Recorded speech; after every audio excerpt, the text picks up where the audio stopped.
Within the course of experimental psychology, experimental designs are an important learning to take step by step. We have been discussing various types of experimental designs, starting with between subject designs and their relevant and comparative features. In the last module, we did discuss the within subjects designs. So continuing with within subject design, let's look at how a within subject or repeated measure experiment is designed, keeping in mind all the criteria for control, manipulation, and effect of independent variable on the dependent variable.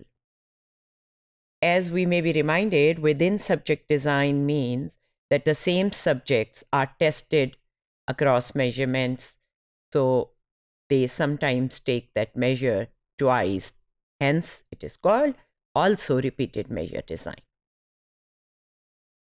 Now, when they take a treatment or measure twice, like in a previous example, we hypothesized that 5 repetitions and 1 repetition of syllables would show a difference in the performance or the error score. Now, the effect of the early part of experiment on the later part of the experiment varies depending on which treatment comes first.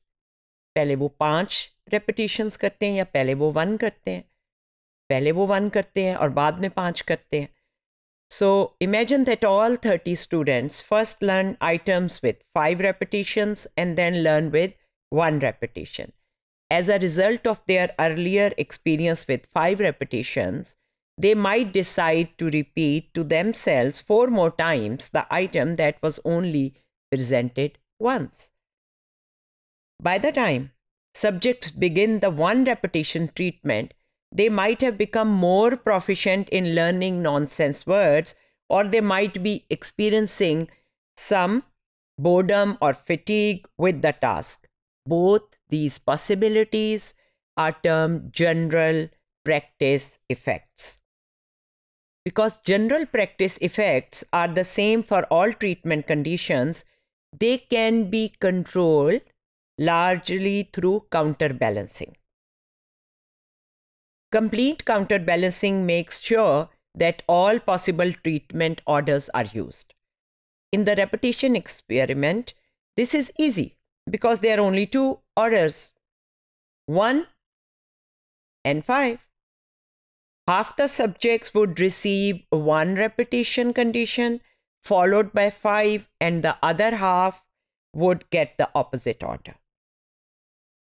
As the number of treatments increases, the number of orders becomes large indeed. 3 treatment के 6 different orders हो जाएंगे, 4 treatments have 24 different orders, and 5 treatments have 120 different orders, and so on, because it's a permutation. Each order, each treatment, each repetition condition, and they will be presented in each order. So as the number of treatments increase, their possible combination also increase. So the level of independent variable keeps increasing, and then complete counterbalancing becomes almost impractical. करना ही उसे बड़ा मुश्किल हो जाता है.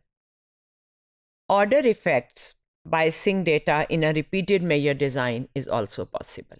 यानी आपने कौन सी ट्रीटमेंट 1 या 5 में से कौन सी पहले दी है, कौन सी बाद में दी है, वो रिपीटेड मेजर डिज़ाइन में आपके डाटा को कुछ बायस कर सकती है.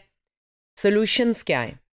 उस ऑर्डर को रैंडमाइज करें, जिस तरह हमने रैंडमाइजेशन का कॉन्सेप्ट पढ़ा है, कभी वो और कभी वो, और बिल्कुल रैंडमली असाइन करें उसको. काउंटर बैलेंस ट्रायल्स भी हो सकते हैं. ऑर्डर जो है वो रैंडम की बजाय सिस्टमेटिकली वेरी करें. 1 2 2 1. इसके एग्जाम्पल जैसे है कि 2 ट्रीटमेंट्स हैं, treatment 1, treatment 2, T1, T2. Cross over design, half of the subject treatment 1, then treatment 2, half of the subject treatment 2, then treatment 1.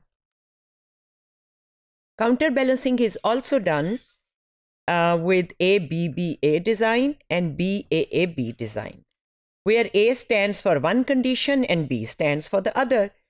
This would remove the confounding of particular conditions with time of testing, but it will not rule out practice effects. So half the participants or subject would get ABBA and the other half would get BAAB to counter practice effect. Order effects को और कम करने के लिए एक Latin square design भी use होता है, जिसकी एग्जांपल आप देख रहे हैं. सब्जेक्ट 1, 2, 3 को टेस्ट सेशन 1, 2, 3 में ABC, BCA और CAB दिया जाता है. ये सिंपल लैटिन स्क्वायर डिज़ाइन दिखाया जा रहा है. ऑब्वियसली ये जो कंप्यूटेशंस हैं, ये जो कम्यूटेशंस हैं और ये जो पॉसिबल परम्यूटेशंस हैं, ये काफ़ी बढ़ जाती हैं जब आपके ट्रीटमेंट कंडीशंस या टेस्ट सेशंस जो हैं वो बढ़ जाते हैं. मैच ग्रुप से एक और तरीका है. इसमें हम पार्टिसिपेंट्स को इस तरह से असाइन करते हैं कि हर member, one member of each match set is randomly assign to each treatment condition और ग्रुप. तो ये भी एक तरीका होता है, क्योंकि पार्टिसिपेंट्स हमारे ख्याल में एक जैसे हैं, they are similar to each other, they are matched, जो कि हम पहले डिस्कस कर चुके हैं कि मैचिंग क्या होती है. The groups are initially equivalent, at least on the matching variable. So these are some of the techniques through which within subjects or repeated measure design में हम ये इंश्योर करते हैं कि क्योंकि बार बार रिपीट किया जा रही है एक चीज़ को, कभी इस कंडीशन को एक दफ़ा किया फिर दूसरी कंडीशन को किया तो पहली का दूसरे पे, और अगर आपने उल्टा कर दिया तो दूसरी का पहली पे असर ना हो, तो उसके लिए बहुत सी टेक्निक्स इस्तेमाल की जाती हैं.